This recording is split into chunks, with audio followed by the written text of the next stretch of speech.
Cameroun, qui a des meilleures ressources humaines dans le monde, est donc entre les mains d'une équipe majoritairement médiocre, malhonnête et bandite.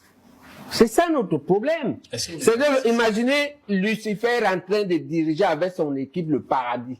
C'est ça le schéma. C'est le paradis entre les mains des lucifériens, les majorités, les femmes d'Angola. Voilà le chef de groupe, le chef des lucifériens. Est-ce que vous n'êtes pas Oui, mais je cite un, parce que je suis au tribunal avec lui, vous le savez. Oui, tout à fait. Et je le défie. 75 milliards des ordonnances, c'est où? Ça, c'est frais. C'est où? On dit que, dans les réseaux sociaux récents, 60 milliards, ça a conçu une des meilleures universités actuelles du Sénégal. Tout à fait. L'autoroute Douala-Yaoundé, qui devint Yaoundé-Douala, était prévu pour combien de temps? Et il a mis 12 ans. Pourquoi? Menvele, qui était supposé donner 211 mégawatts. Est-ce que vous savez que elle a pu donner, Menvele a pu donner finalement seulement 90, et puis 30, et puis même rien en période de pointe. Est-ce que vous savez que, c'est pas moi qui ai dit, ici on a dit que, quand l'on ne savait pas qu'un État a conçu les barrages sur les cours d'eau qui ne sont pas les fleuves. En réalité, les gens sont allés vendre un faux projet au chef de l'État pour des raisons de prévarication. On peut compter les projets foireux comme ça. Où sont les 180 milliards du Covid-Gate? Où sont les X milliards des stars? Est-ce que vous savez que c'est écrit partout dans tous les livres qu'on lit? Quel kilomètre d'autoroute? 1 milliard, quelque chose comme ça. Qu'on a conçu qu'en tout cas, Abidjan Yamoussoukro, 241 km, à 88 milliards des mêmes CFA, ou un peu différents. C'est même, ça passe du simple au quintuple. C'est un échec total. Échec sur les infrastructures, échec dans la santé, il n'y a pas de couverture maladie. Et la santé n'est pas possible s'il n'y a pas de couverture maladie. Donc, échec total. Échec scolaire, j'ai dit ici que les 18 professeurs qui vont au concours là, c'est 17 qui ont raté, parce qu'ils ont oublié sur le doigt là. C'est un seul qui doit continuer les 3 autres épreuves. Si les professeurs d'université échouent d'abord, que peut être l'école? Donc, échec scolaire, échec infrastructurel, échec de la santé, la question c'est que échec de tout. Échec même de la gouvernance, puisque 30 ministres sont en prison, M. Momo. C'est pas moi qui les ai mis, c'est le président Biya. Échec décrié même par le pouvoir. Un dignitaire comme Bargangele, c'est un patriarche. Hein? Bargangele critique les routes et vous dites qu'il n'y a pas échec. Mais Momo est fou. Vous niez ça. Mais Momo est fou. Vous niez ça. C'est qu'est-ce que le président de la République entend faire? Je vois le président qui semble ne même plus se soucier de la pérennité de son œuvre. Pour peu qu'il croit qu'il a fait quelque chose pour ce pays. Comment le président a-t-il pu cheminer 42 ans avec 800 personnes et il n'a formé personne, aucun ministre, tous des aucun haut cadre de son parti, tous en connaissent, n'est à même de continuer son œuvre, monsieur le président. En 42 ans, papa, tu n'as formé personne. Tu n'as appris à personne à travailler, au point que tout le monde s'approche sur toi, même si il faut que tu meurs au bureau. Les gens ne peuvent pas dire Famille Dongo, les autres, et Yémé, tous ces gens que tu as formés, personne d'entre eux n'est capable de continuer ton œuvre. Si tel est réellement le cas, il n'y a pas pire échec pour un homme de ta trempe. Papa, monsieur le président, en tant que grand chef, patriarche, ta préoccupation devrait être que après toi, ce que tu as bâti te survive. Et pour que cela te survive, il faut à l'intérieur de ton propre parti qu'il y ait des gens capables. Cette émission est terminée. Ce que je peux dire au chef de l'État qui nous a mis au monde, il est né à 33. Mon père est de 24. Il aurait pu me mettre au monde. Il nous a fait grandir. Il nous a instruits. Beaucoup d'entre nous sont déjà à la retraite.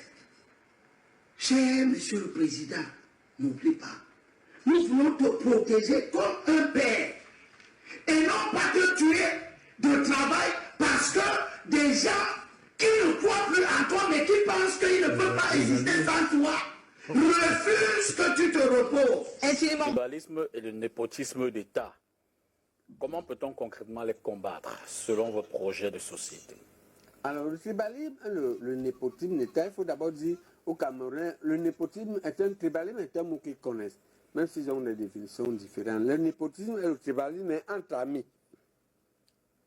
Alors que le tribalisme, c'est les gens avec lesquels on est dans la même tribu.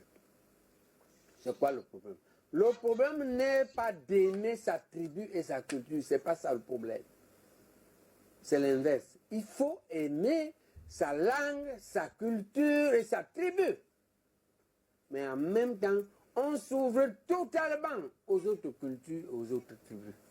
C'est ça la ligne que l'État veut donner.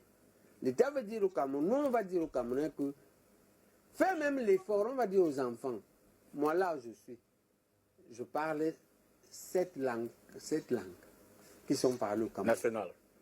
5 nationales et puis l'anglais et le français. Mais je parle Douala. Mais je ne suis pas un Douala. Ok? Ma mère, analphabète de son état, en parlait 5.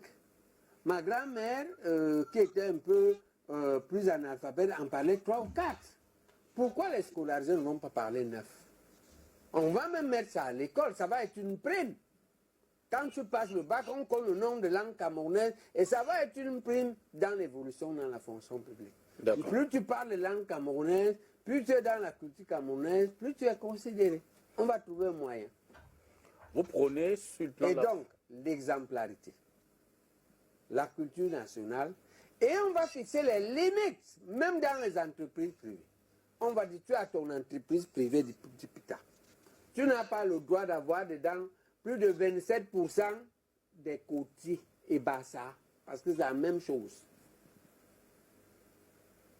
Maximum 27%. Tu n'as pas le droit d'avoir dedans moins de 7% d'une région. C'est ton entreprise privée SIV que tu as créée avec tes gens. Non, non, ce n'est pas mon entreprise. Bon, dis ça à Mokete. On m'a dit que c'est Mokete.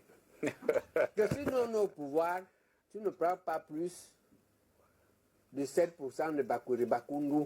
Tout ce monde là-bas, ce n'est pas plus de 27%. Et tu prends dans chaque région. Pourquoi? Quelle est la norme rationnelle? Les études américaines nous prouvent que, quelle que soit la communauté dans laquelle tu prends, 20% des personnes font le travail de 80%.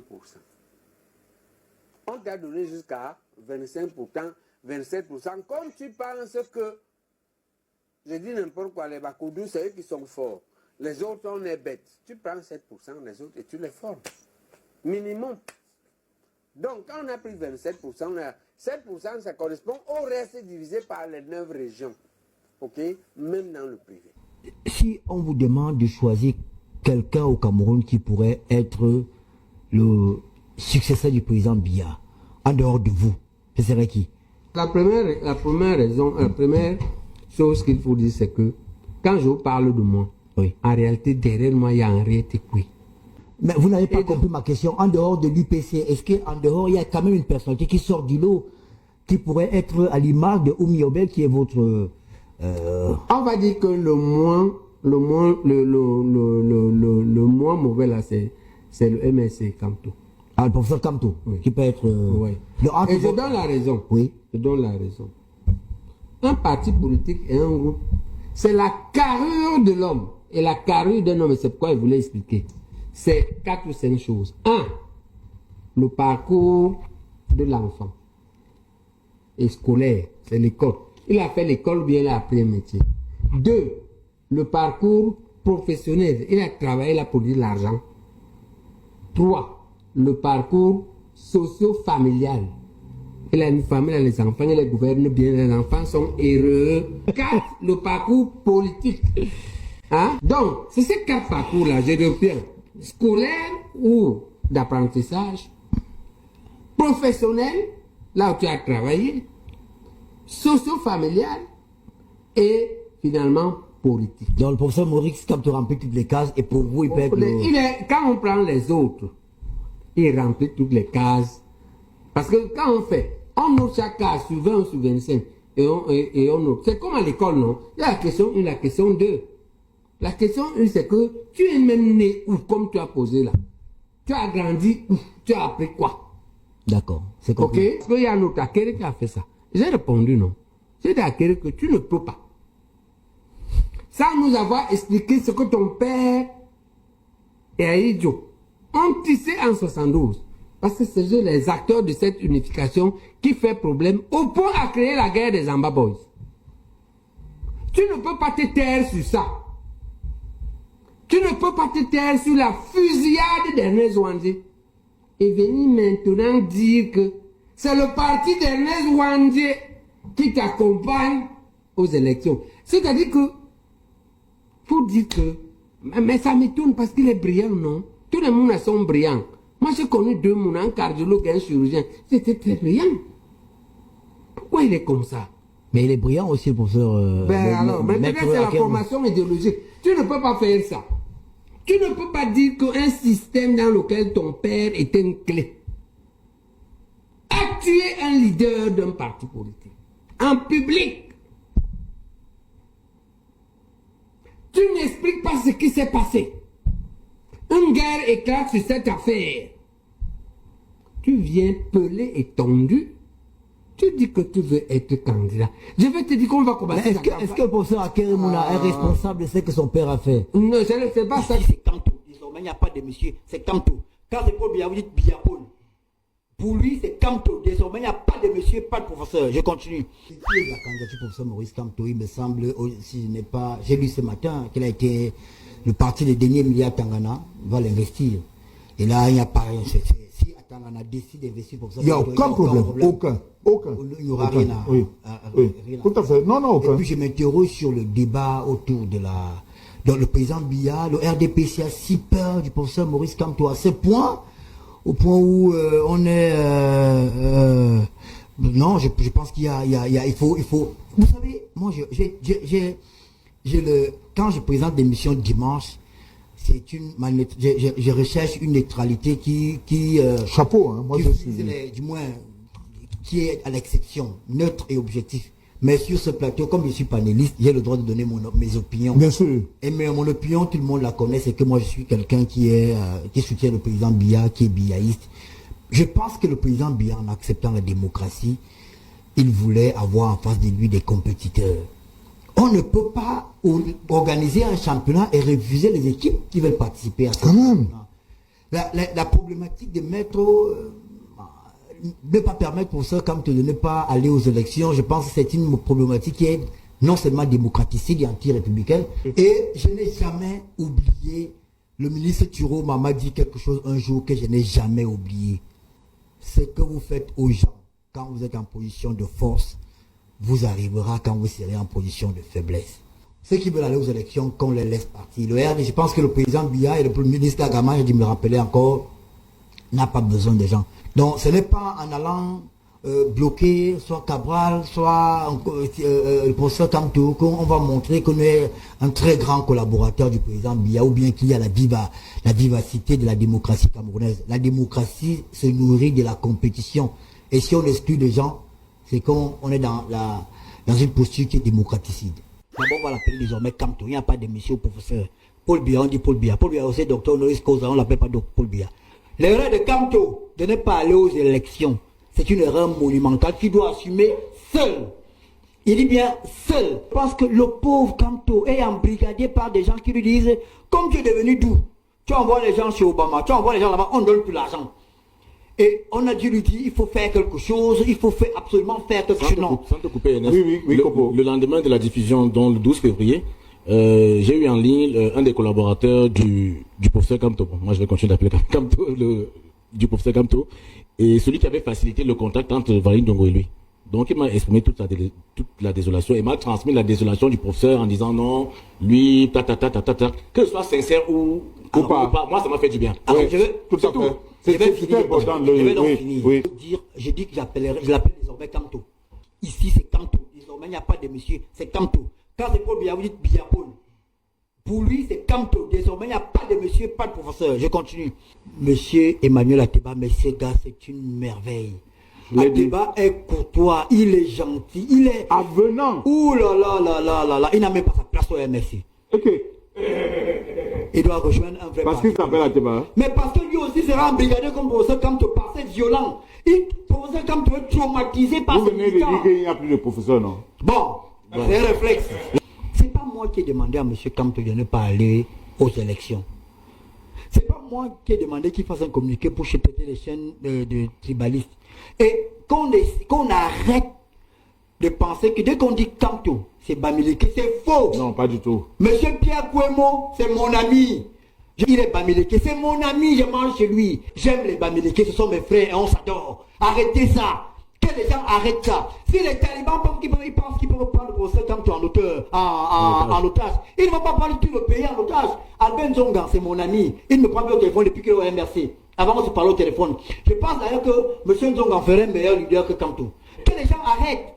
Que les gens arrêtent. On ne peut pas traumatiser tout le peuple parce que dès qu'on dit Kamto, on dit qu'on s'est attaqué au Bamileke. Bon, quel Bamileke? Venez, hein. J'ai plus le temps pour faire mes coups de karaté. Il n'y aura plus de bonnes histoires de farine là. Quelqu'un vient, on va se battre avec les mains. Même à Paris, quel que soit l'endroit, mais que les gens arrêtent. On veut liguer les gens de l'Ouest contre nous. On n'a rien contre les gens de l'Ouest. Nous sommes des frères. Je les aime. D'ailleurs, mon plat préféré sur le tarot. Mais c'est quoi cette affaire? Mais il y a également les jalousies exogènes qui naissent du fait qu'il y a une certaine tribu qui a préparé un capitaine candidat tireur de pénalty qu'on avait préparé pour prendre le Cameroun en 2018, que ce tireur de pénalty là avait profité d'un univers médiatique où tout lui était favorable avec toutes les chaînes de télévision qui appartenaient à la même ethnie. Il se rend donc compte qu'il y a une autre ethnie qui a une télévision, malheureusement qui leur dame le pion parce que la télévision en question est la meilleure. On utilise donc quelques voyous qui sont tapés en Europe pour attaquer cette personne là. Vous qui avez fait les écoles de politique, vous aurez pu prêcher par exemple. Voilà un autodidacte de la politique. Et il montre qu'il sait ce que c'est que la politique. Vous avez la parole. Merci beaucoup. Oui. C'est trop tard. Avant que j'arrive ici. Et d'autant plus, c'est trop tard parce qu'il est originaire de Tchang. Et il s'appelle Momo. C'est un grand nom dans la lutte de la libération. Il déshonore la lutte de la libération. Il déshonore les Tchang. Ce monsieur. Il déshonore le. Il ne parle pas au nom de Tchang ici. Jean de Dieu. Voilà un politicien. Rodrigue, merci beaucoup. Vous étiez à l'école, mais vous n'avez rien appris, monsieur Momo. S'il vous plaît, Jean Baïbek, s'il vous plaît. Permettez-nous de faire cette émission. Merci, nous allons essayer quand même d'avancer. J'ai accepté cette émission. C'était votre invitation. Absolument. À la certifié. Famille. Voilà. Donc, même si nous avons été un peu éloignés par des chahuts, hein, nous sommes à l'université, nous avons vu des enfants qui jetaient les awaks. Ça ne nous a pas empêché de passer la classe et eux d'échouer. Donc, du coup, ceux qui sont habitués à faire des chahuts nous ont éloignés de l'essentiel. C'est-à-dire du malheur. Quelque chose de triste. Quelque chose de grave. Le modèle Bamileke, c'est pourquoi les Camerounais doivent respecter le Bamileke. Au moins, ils nous apprennent deux choses. Produire, multiplier et conserver l'argent et la richesse. C'est la première chose, c'est important. Et les autres cultures n'ont pas beaucoup ça. La seule culture qui a ça, c'est la culture Peul et musulmans du Nord qui a ça bien. Nous devons apprendre chez eux. Et on a la modestie d'aller apprendre ça. Et c'est Dieu qui a créé comme ça. Nous aussi, on a d'autres qualités qu'eux, ils n'ont pas. Deuxième chose qu'on doit aller apprendre là-bas, c'est la solidarité. Moi, j'ai grandi dans un quartier Nilon à Douala où, un soir, il y avait un type bien nourri, c'est comme ça qu'on l'appelait. Son bar a brûlé. Tout a brûlé. Le matin, quand je passe pour aller à l'école, parce que nous, on est là-bas, parce que moi, je vendais les bâtons de manioc et les missungas que ma mère faisait. Donc on rentrait vers 20h, 21h. Le matin, quand je passe, il y a derrière la toiture, ils ont tollé toute la nuit. Je dis que moi, ça. Les bangatés sont forts. Parce que les Bamileke là étaient majoritairement bangatés au quartier Nélon. Quand je faisais le collège Saint-Michel en face, c'est au dispensaire Barcelone, c'est mon quartier. Cas social, quand on prend c'est mon quartier. À côté de l'école publique de Oui, c'est là que moi j'ai grandi. Quand je rentre du collège Saint-Michel à 13-14 heures, même les murs sont peints et il y a déjà la marchandise. La solidarité que nous devons apprendre. Ce qu'on fait là, foyer Badjour, foyer Batoufam, il faut que nous tous on fasse ça. Non pas pour faire la concurrence et le tribalisme, mais parce que dedans il y a une culture. Copier ce que les autres cultures font et à la minute fusionner pour qu'un jour on arrive au foyer national que représente notre pays. Ok? Donc la solidarité et l'élite doit faire ça. J'ai vu quelque part que Mbayem a créé chez lui là-bas dans le tout Babine là-bas, Mbayem Golf Camp avec Yorok. Ils ont créé un tout Mahola Mambay qui veut dire l'aide au village. Il faut aider les villageois. Il faut aider les moins nantis, sans les humilier pour produire. C'est le modèle que je propose, c'est ça que j'ai commencé à faire. C'est-à-dire que j'entends, quand je vous dis que j'ai du maïs qui attend là, j'ai le manioc que je vais vendre ce soir. Ce n'est pas que je vais au champ. Toi, tu as la terre et tu as la présence. Moi, j'ai un peu d'argent que l'on me donne quand je fais une petite chirurgie, non? Moi, je donne ça. On achète les semences. On paye les ouvriers. Même quand tu es vieux, toi-même, tu ne travailles pas. Et qu'on récolte, on rembourse mon argent. Et on vend le surplus. C'est ça qu'on se partage. Toi, tu as 40%, moi, j'ai 60%. Et on peut discuter le pourcentage. Donc, je voulais dire que l'élite doit s'impliquer pour la phase intermédiaire, si elle veut survivre. C'est un devoir, ce n'est pas un choix. Si l'élite ne le fait pas, ce qui risque, c'est que le Cameroun va exploser. Et ils seront les plus perdants. Parce que quand toi, tu as la vie, tu es riche, tu es instruit, c'est toi qui as la vie. Pour l'autre qui est miséreux et pauvre, sa vie ne vaut rien, il peut la perdre. C'est pour toi que la vie est sucrée. Donc, la solidarité est un devoir et une nécessité de survie pour avoir une société équilibrée. Et c'est ça le but même de la société socialiste que nous, à l'UPC, nous avons hérité des pères fondateurs et que nous voulions faire. Ce qu'on voulait faire, c'est une république camerounaise socialiste dans un État central, mais fortement décentralisé sur des